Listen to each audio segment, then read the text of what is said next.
Once again, it's a privilege to be welcomed into your homes. Today we are reading from John chapter 21, verse 20 to 25.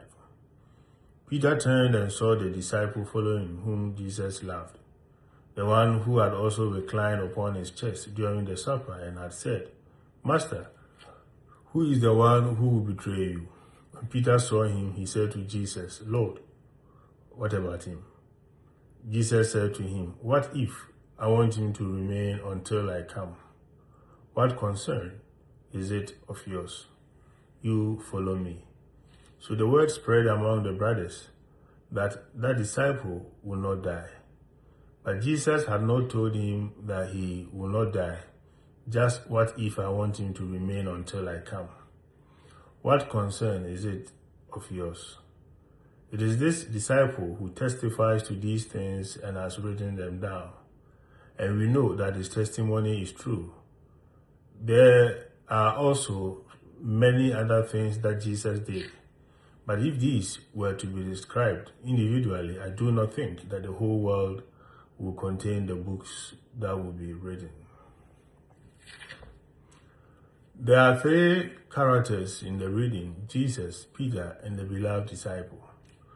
Jesus had just given Peter an important role in the church. "Feed my lambs, feed my sheep."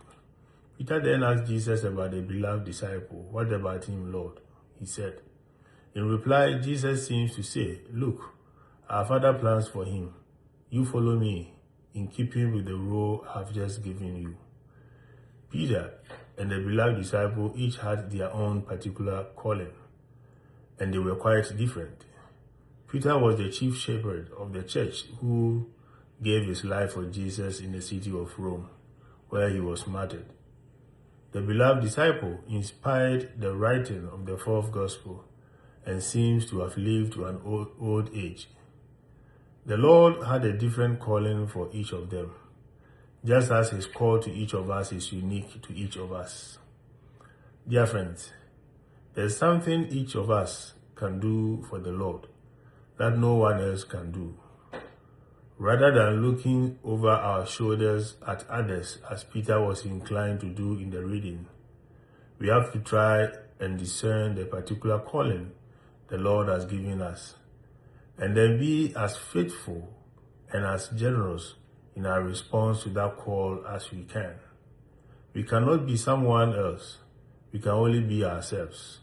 The Lord wants us to be ourselves because he has a unique role in his work for each of us. There's some task that we alone can do for the Lord and that no one else can. Shalom. Peace.